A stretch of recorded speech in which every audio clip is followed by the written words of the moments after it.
नमस्कार दोस्तों, स्वागत है आपका अपने YouTube चैनल पर। तो चलिए शुरू करते हैं। अध्याय 2, प्राणियों में पोषण।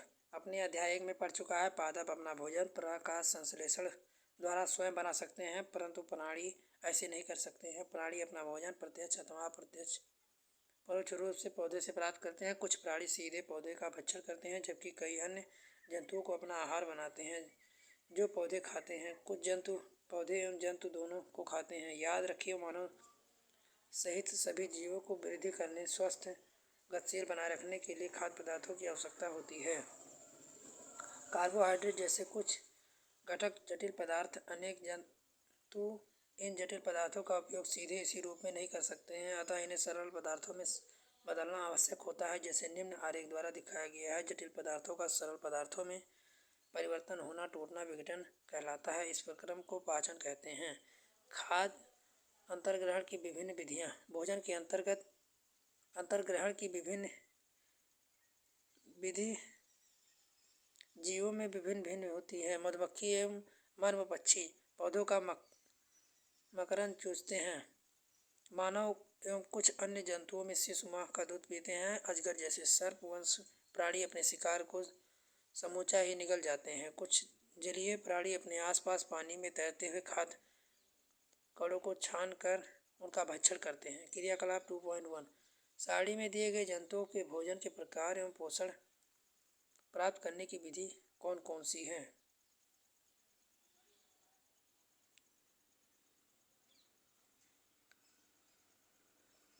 मानव में पाचन। हम अपने मुख द्वारा भोजन का अंतर्ग्रहण करते हैं। पाचन इसे पचाते हैं या फिर इसका उपयोग करते हैं। आहार में बिना पाचा भाग मल के रूप में निष्कासित किया जाता है। क्या आपने कभी जानने का प्रयास किया है कि शरीर के अंदर भोजन का क्या होता है? भोजन एक सरल नली से गुजरता है जो मुख्य गुहिका से आरंभ होकर गुदा तक जाती है। इस नली को विभिन्न मार्गों में बांट सकते हैं। मुख्य गुहिका, ग्रास नली, ग्रसिका, आमाशय, क्षुद्र छोटी आंत, बृहद बड़ी आंत जो मलाशय से जुड़ी होती है, मल द्वार, गुदा। क्या यह बहुत लंबा मार्ग नहीं है? ये सभी भाग मिलकर आहार नाल का निर्माण करते हैं। जैसे जैसे भोजन भिन्न भिन्न भागों से गुजरता है, उसके विभिन्न घटकों का पाचन विक्रमिक रूप से होता रहता है। आमाशय की आंतरिक भित्ति क्षुद्र आहार नाल से संबंध विभिन्न ग्रंथियों जैसे लार ग्रंथि, यकृत, अग्नाशय पाचन रस स्रावित करती है। पाचन रस जटिल पदार्थों को उनके सरल रूप में बदल देते हैं। आहार नाल संबंध ग्रंथियां मिलकर पाचन तंत्र का निर्माण करते हैं। मुख्य एवं मुख्य गुहिका। भोजन का अंतर्ग्रहण मुख द्वारा होता है। आहार को शरीर के अंदर लेने की प्रक्रिया को अंतर्ग्रहण कहलाती है। हम दांतों की सहायता से भोजन चबाते हैं, जब यांत्रिकी विधि द्वारा इसे छोटे छोटे टुकड़ों में पीस डालते हैं।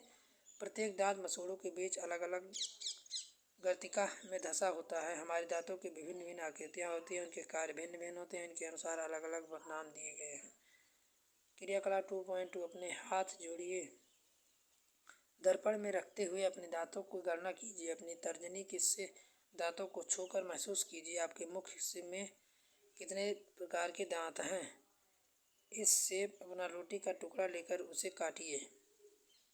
आप उसे काटने एवं दर्शन करने के लिए किन दांतों का प्रयोग करते हैं? कौन से दांत खाद्य पदार्थों को चीरने फाड़ने का काम करते हैं? अपने प्रेक्षण सारणी 2.2 में लिखें। हमारे मुख में लार ग्रंथि है जो लार रस स्रावित करती हैं। क्या आप जानते हैं कि लार रस का भोजन पर क्या प्रभाव पड़ता है? आइए इसका पता लगाएं। क्रियाकलाप 2.3। दो परखनलियाँ लीजिए। ए बी चिन्हित कीजिए। परखनली ए, चम्मच से उबले चावल डालिए। 1 चम्मच उबले चावल मुख में लेकर 3 से 5 मिनट तक चबाइए। इसे दूसरी परखनली बी में लीजिए। दोनों परखनलियों में 3 से 4 ml जल डालिए। अब दोनों को परखनलियों में आयोडीन विलयन की 2 से 3 बूंद डालिए तथा उनका प्रेक्षण कीजिए।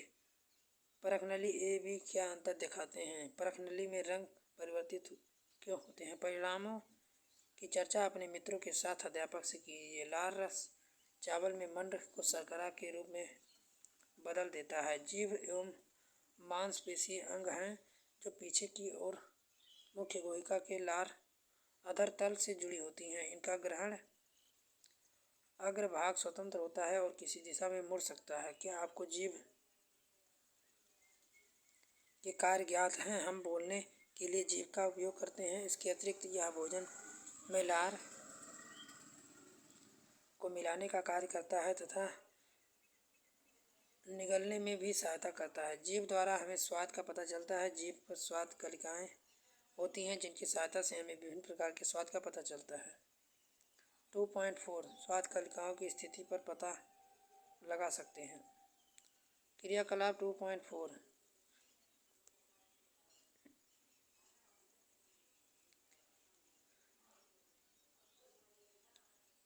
भोजन नली ग्रसिका।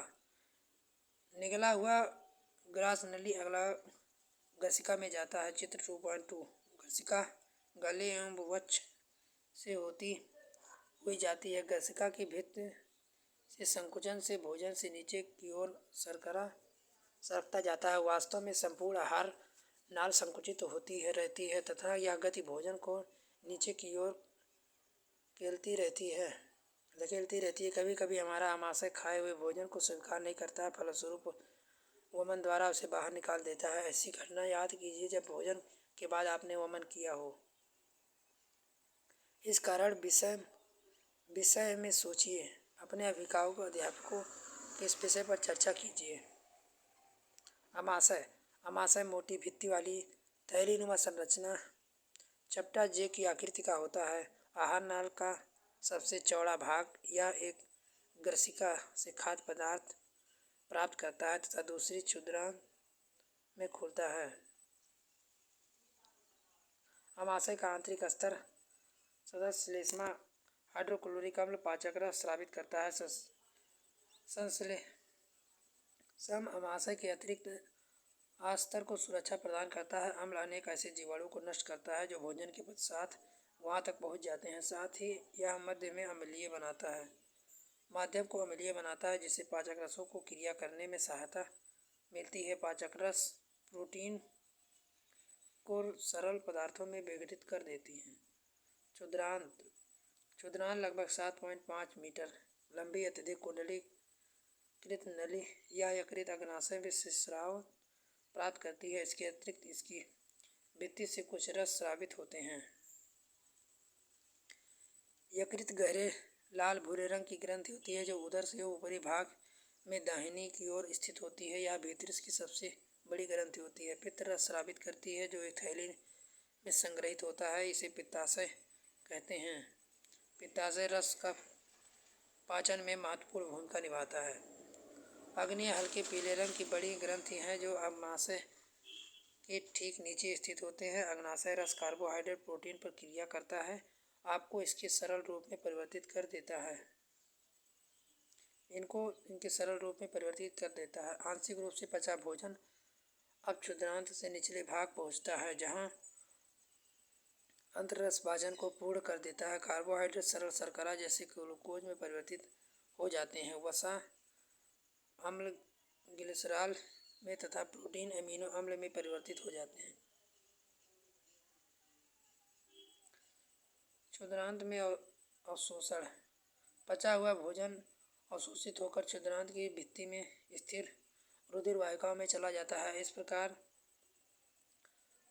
प्रक्रम को अवशोषण कहते हैं। क्षुद्रांत में अतिरिक्त भित्ति पर अंगुली के समान उभरी हुई संरचना होती है जिसे दीर्घरोम या सराकुंड कहते हैं। क्या आप अनुमान लगा सकते हैं कि दीर्घरोम में अंतर में क्या भूमिका होती है? दीर्घरोम पचे हुए भोजन के अवशोषण हेतु तल क्षेत्र बढ़ा देते हैं। प्रत्येक दीर्घरोम में सूक्ष्म रुधिर वाहिकाओं का जाल फैला रहता है। दीर्घरोम की सतह पर पचे हुए भोजन का अवशोषण होता है। यह रुधिर वाहिकाओं में चला जाता है।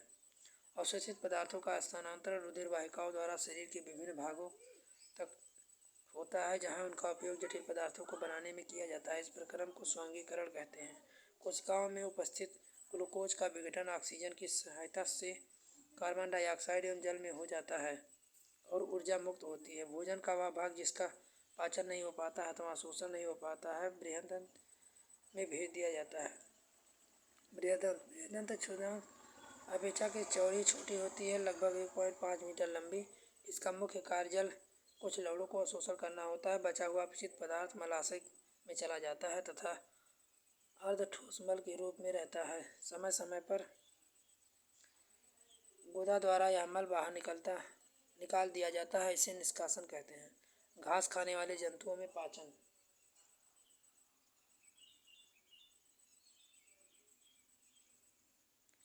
क्या आपने गाय भैंस घास खाने वाले अन्य जंतुओं को देखा है? उसे समय लगातार जुगली करती रहते हैं जब आप खा ना रहे हो। वास्तव में वे पहले घास को जल्दी जल्दी निकलकर आमाशय के भाग में भंडारित कर लेते हैं। यह रूमेन कहलाता है। रूमेंटन में आमाशय 4 भागों में बटा होता है।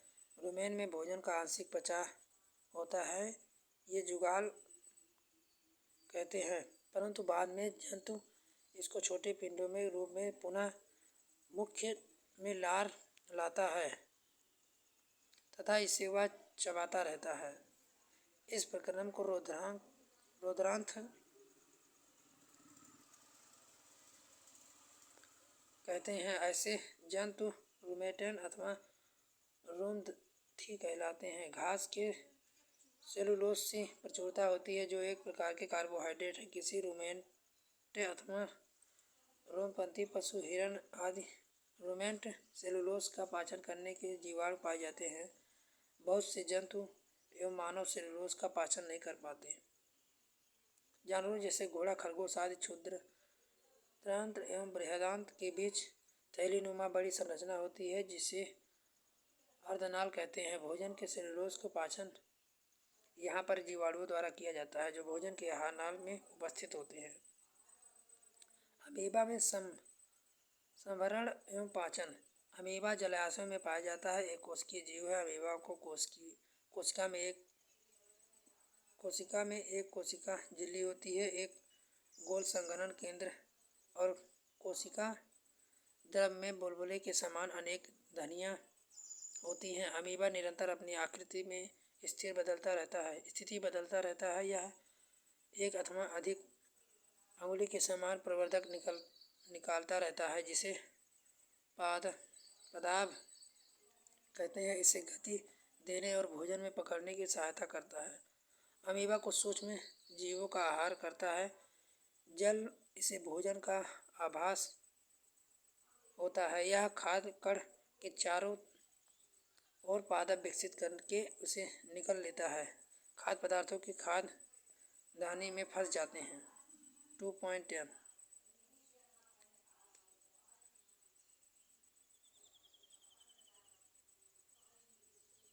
भोजन के पाचन का आधारभूत प्रक्रम सभी प्राणियों के समान है, जिसमें खाद्य पदार्थ सरल पदार्थों में परिवर्तित कर दिए जाते हैं। ऐसे ऊर्जा मुक्त होती है।